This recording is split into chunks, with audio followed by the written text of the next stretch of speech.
Hey guys, welcome back. I hope you are doing good. तो अब next company जिसके results की हम बात करने वाले हैं वो एक ईपीसी प्लेयर है, Sterling and Wilson renewables SW solar. इसका कॉन्फ्रेंस कॉल भी हो गया है, पूरा रिजल्ट भी आ गया है। तो वी हैव एग्जैक्ट आइडिया कि इनके लिए पूरा साल कैसा रहा है, परफॉर्मेंस इनका कैसा रहा है, और फिर फ्यूचर के लिए मैनेजमेंट ने आउटलुक क्या दिया है, गाइडेंस क्या है, ऑर्डर विजिबिलिटी क्या है। ये सारा डिस्कशन आज हम करने वाले हैं।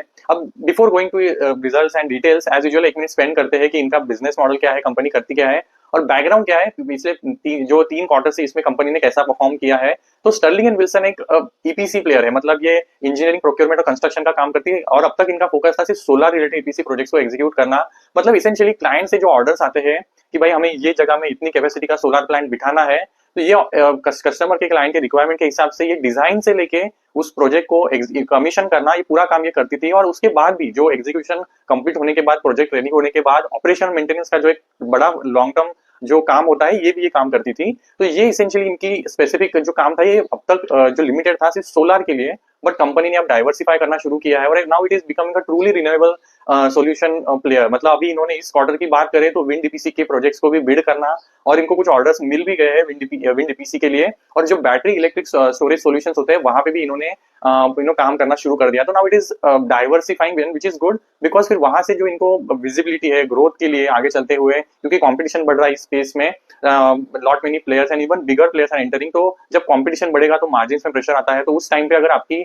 डाइवर्सिफाइड कैपेबिलिटी हो, आप डिफरेंट तरह के प्रोजेक्ट्स को, जैसे हाइब्रिड प्रोजेक्ट्स अब आ रहे हैं, मतलब combination of solar and wind, या फिर सोलर विंड एंड अगेन उसके साथ बैटरी इलेक्ट्रिक स्टोरेज सॉल्यूशंस का भी आपको काम आना चाहिए, तब जाके आपको वो ऑर्डर मिलता है बेस्ड ऑन आपकी कैपेबिलिटी है, आपका पास्ट एक्सपीरियंस है एग्जीक्यूट करने का।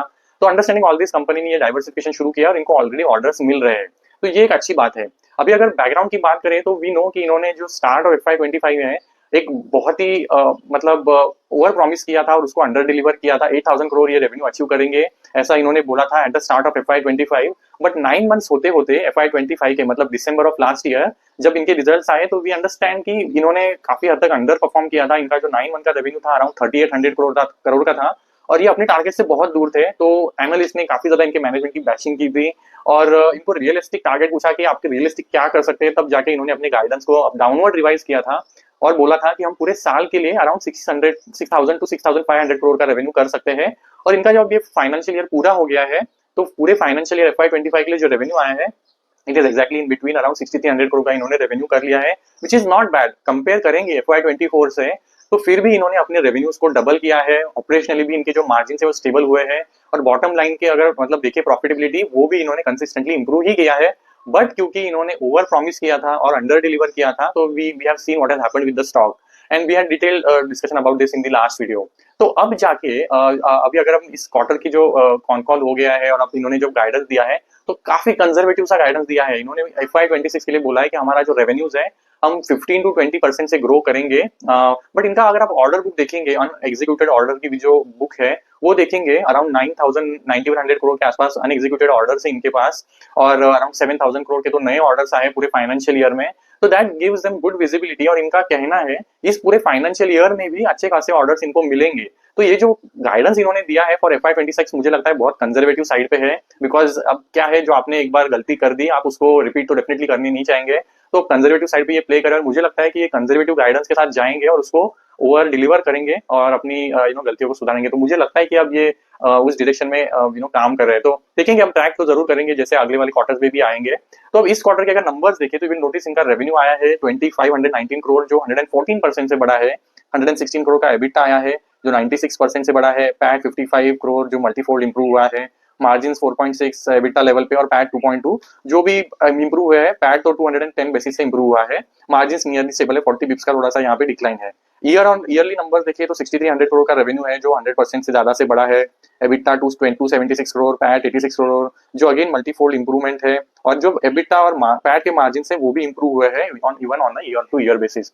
तो इनका जो परफॉर्मेंस है ना, ये डेफिनेटली इंप्रूव होते हुए दिख रहा है एवरी पासिंग क्वार्टर, और ईयर ऑन ईयर का जो परफॉर्मेंस है वो भी एक अच्छा इंप्रूवमेंट है। और एडिशनली इनका जो डेट था start of the last financial year, around 2,500 crore के आसपास नेट डेट था इनके बुक में, जो अभी एक अराउंड हार्डली 176 करोड़ पे है।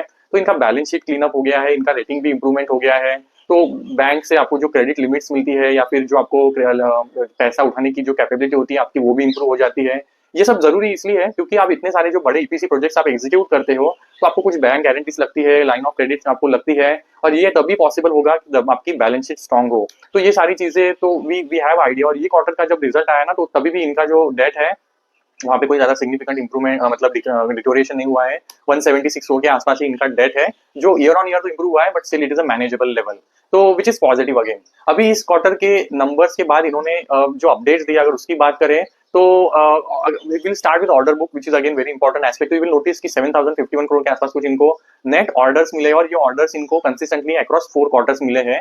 और इनका जो करंट अनएग्जीक्यूटेड ऑर्डर बुक है अराउंड 96 करोड़ के आसपास कुछ है, अराउंड 9100 करोड़, और इसमें जो majority part of the order book है वो डोमेस्टिक है। तो अराउंड 85% जो इनका ऑर्डर बुक है वो डोमेस्टिक साइड पे है, और जो क्लाइंट्स को सर्व करते हैं तो if you look at some of those name, JSW है, आदित्य बिरला है, some international names are also there, South Africa के कुछ प्लेयर्स हैं जहां से इनको ऑर्डर्स मिले हैं। तो ये सारा एक अच्छा पोर्टफोलियो है currently. But the point two notice जो मैंने स्टार्ट में बोला कि यहाँ पे इनको भी फर्स्ट टाइम एक हाइब्रिड प्रोजेक्ट मिला है जिसमें आता है wind EPC as well as BESS, जो बैटरी इलेक्ट्रिक सॉल्यूशंस है, स्टोरेज सॉल्यूशंस है। नाउ सी इसका इंपॉर्टेंस इसलिए है बिकॉज कंपटीशन जब स्पेस में बढ़ता है तो you need to have that diversified capability. अब ये बैटरी इलेक्ट्रिक स्टोरेज सॉल्यूशन की जो एग्जीक्यूशन है या फिर जो प्रोजेक्ट का काम है वो इस एंगल से आया है कि गवर्नमेंट का एक बीच में सर्कुलर आया है जिसमें गवर्नमेंट ने अब ये मैंडेटरी बनाया है कि आप जब भी जो रिन्यूएबल प्रोजेक्ट्स का एग्जीक्यूशन होगा तो उसके साथ में एटलीस्ट 10% ऑफ दी जो प्रोडक्शन कैपेसिटी है वहां से एनर्जी की 10% का आपको बैटरी इलेक्ट्रिक स्टोरेज सॉल्यूशन की फैसिलिटी भी वहां पे बनानी जरूरी है। और उसके लिए गवर्नमेंट कुछ जो फंडिंग गैप होगा वो गवर्नमेंट उसमें सपोर्ट भी करने वाला है इन टर्म्स ऑफ कुछ इन्होंने मनी भी उसके लिए एलोकेट किया हुआ है। तो गवर्नमेंट इज एसेंशियली प्रमोटिंग कि आप बैटरी इलेक्ट्रिक स्टोरेज फैसिलिटीज भी साथ में बनाए, बिकॉज उससे क्या होता है क्योंकि ये रिन्यूएबल जो प्रोजेक्ट्स होते हैं उसकी कंटिन्यूएशन में तो प्रोडक्शन होता नहीं है। अब जैसे सोलर है, अब दिन में आप एनर्जी बनाते हैं बट रात में तो आप नहीं बनाते, तो अगर ये स्टोरेज सॉल्यूशन होंगे तो आपको एक ग्रिड में स्टेबिलिटी आती है, कंटिन्यूअस पावर सप्लाई मिलता रहता है। इसको मद्देनजर रखते हुए इन्होंने इस कंडीशन को इंट्रोड्यूस किया है विद करंटली 10%। और आगे चलते हुए जैसे जैसे इंप्रूवमेंट दिखेगा कि भाई ये वर्कआउट हो रहा है विद द गवर्नमेंट फंडिंग जो करंटली इन्होंने मेंशन किया है, आगे चलते इस परसेंटेज को ये 30 to 40% पे भी लेके जाने वाले हैं। तो बैटरी इलेक्ट्रिक जो स्टोरेज सॉल्यूशंस है उसको ये इंसेंटिवाइज करने वाले, इसको प्रमोट भी करने वाले। तो इस नीड को अंडरस्टैंड करते हुए अपनी कैपेबिलिटीज पे स्टर्लिंग एंड विल्सन ने डेफिनेटली अगेन काम करते हुए इसको भी एग्जीक्यूट करने का अपना जो काम है, क्रेडिबिलिटी वो बिल्ड की है और इनको ये ऑर्डर्स मिले हैं, तो विच इज पॉजिटिव।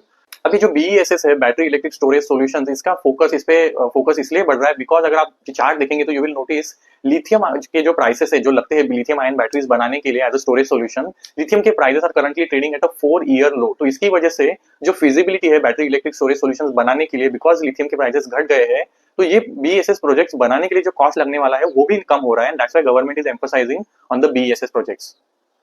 तो इसेंशियली ये आगे चलते हुए भी जहां पे भी आगे फ्यूचर में हाइब्रिड प्रोजेक्ट्स की रिक्वायरमेंट होगी यहाँ पे एक्टिवली बिल्ड कर सकते हैं, because then you will have a good historical track record as well कि आपने ये पिछले प्रीवियसली भी काम किया है।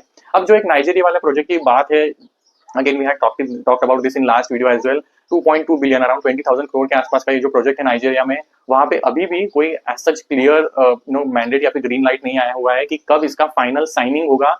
एमओयू बन गया है, डिक्लेरेशंस हो गए हैं, बट फाइनल साइनिंग नहीं हुआ है।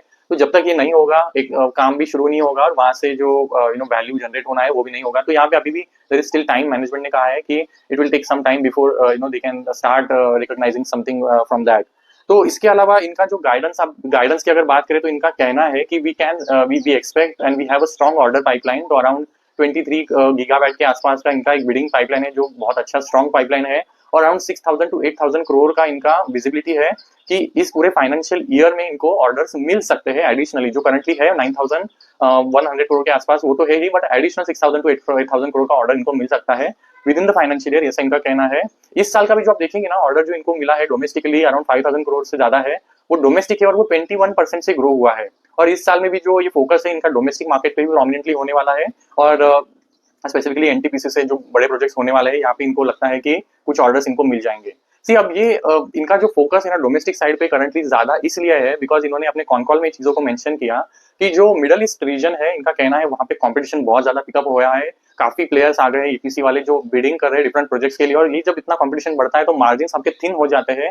तो स्टर्लिंग एंड विल्सन ने वहां पे बिडिंग करना ही थोड़ा सा पॉज कर लिया है, अंडरस्टैंडिंग की मार्जिन को तो हमें कॉम्प्रोमाइज करना नहीं है, ये गलतियां ऑलरेडी पास्ट में कर ली है, जब भी तो ये लॉस में थे, तो इन गलतियों को रिपीट नहीं करना है, तो they are selectively bidding for the projects in the international market and specifically focusing on the domestic market. तो ये इनका लॉजिक है to focus on the domestic market. अब जो रिलायंस के साथ इनके प्रोटोटाइप पे काम चल रहा था वहां भी बात कर लेते हैं। तो Q3 के एंड में भी इन्होंने बोला था, और Q4 में भी जो प्रोटोटाइप्स है वहां पे ये जो बना के रिलायंस को सप्लाई कर थे, ये प्रोटोटाइप का एग्जीक्यूशन पूरा हो गया है। Now it is the court, ball is in the court of Reliance. तो यहाँ पे अभी जब ये प्रोजेक्ट्स का बिडिंग स्टार्ट होगा तो इनका कहना है कि they have a good opportunity, यहाँ से large chunk of the orders मिल सकते हैं जब ये बिडिंग स्टार्ट होगा। तो नेक्स्ट 1 और 2 क्वार्टर्स में इनको लगता है कि ये स्टार्ट हो जाएगा और यहाँ से ऑर्डर इनको मिल सकते हैं। तो अभी इन्होंने जो गाइडेंस दिया है 15-20% का growth in terms of revenue for the FY26, इसमें इन्होंने रिलायंस से मिलने वाले ऑर्डर्स का कहीं पे भी इनकॉर्पोरेशन नहीं किया हुआ है। तो रिलायंस से ऑर्डर्स आते हैं और वो जो एग्जीक्यूशन होता है तो that all will be on top of ये 15-20%। इवन जो ऑर्डर बुक के रिलेटेड इनका गाइडेंस है कि ऑर्डर बुक 15-20% से बढ़ेगा, उसमें भी ये रिलायंस के पार्ट का इन्होंने इंक्लूजन नहीं किया हुआ है। इनका कहना है कि जब ये आ जाएंगे तो then we will incorporate that into order book as well as जो अनएक्सिक्यूटेड वैल्यू होगा ऑर्डर बुक का, उसमें ये तब जाके इनकॉर्पोरेट करेंगे even in terms of revenue. Even जो नाइजीरिया का ऑर्डर है उनको उसको भी इन्होंने अपने पूरे कैलकुलेशन में गाइडेंस में FY25 के रेवेन्यूज या ऑर्डर बुक कहीं पे भी इनकॉर्पोरेट नहीं किया हुआ है, बिकॉज सर्टेनिटी आनी चाहिए, ऐसा इनका कहना है। तो they are playing it very safer this time and not giving any guidance which is maybe not practical, so which is positive and which is always what we want, right? I mean, आप एक practical guidance दो which is achievable and then if you are able to over deliver which is something investors will always like. अब margins के terms में इनका क्या कहना है, because now इन्होंने wind EPC के projects लाना execute करना start किया है, तो there was apprehension कि will it dilute the margins। तो इनका कहना है कि जो भी EPC प्रोजेक्ट्स हम कर रहे हैं whether it is solar और wind, इनके जो ग्रॉस मार्जिन से अराउंड 10-11% पे रहेंगे और कोई भी डाइल्यूशन नहीं होगा, बिकॉज इनका जो काम है मोर और लेस सेम ही रहने वाला है और मार्जिन पे कोई भी प्रेशर नहीं आएगा। तो this is what they have guided, 10-11% for gross margin and 4-5% to begin with around for the EBITDA level. तो ये इनका गाइडेंस है इन टर्म्स ऑफ जो मार्जिन है। इसके अलावा ये डेफिनेटली एज आई मेंशन कि बहुत सिलेक्टिवली अप्रोच लेने वाले हैं इन टर्म्स ऑफ जो इंटरनेशनल ऑर्डर्स है वहां पे बिडिंग करना है। तो they are going to be cognizant of the fact कि मार्जिन को जहाँ पे हैम्पर किए बिना काम लिया जा सकता है, even in the African market and जो ये मिडल ईस्ट है जहाँ पे ये कॉशियसली प्रोग्रेस करने वाले हैं। यूरोप एंड US रीजन में अगर ऑर्डर्स मिलते हैं, अगर वो सपोर्ट करते हैं मार्जिन्स को, तो they will definitely be considering those. तो ये इनका ओवरऑल गाइडेंस है। एसेंशियली अगर हम समराइज करें तो जो ये Sterling and Wilson now it is trying to diversify its revenue streams and it is now making itself available for larger and bigger suite of जो projects है including solar, wind, BESS, and that's actually a good direction to be to go with अगर आपको revenue और growth के terms में visibility चाहिए। और इनका जो management भी अभी change हो गया है, CEO भाई साहब change हो गए, CFO भी change हो गया है, and they are quite conservative in terms of guidance at the moment, but we'll see ये pan out कैसे होता है, because मुझे तो लगता है कि it is conservative given जो 9 जो इन्होंने track record दिखाया है, they definitely can exceed that और pipeline भी अच्छा ही है। तो we'll definitely keep a track on that, performance इनका कैसा रहता है। Operationally company is doing well, but अभी वो stock price के performance में कब reflect होगा, it is up to the market। तो we'll keep a track on that. I'll definitely keep you posted. Let me know if you have any queries. I'll address those in the upcoming video. Thank you so much.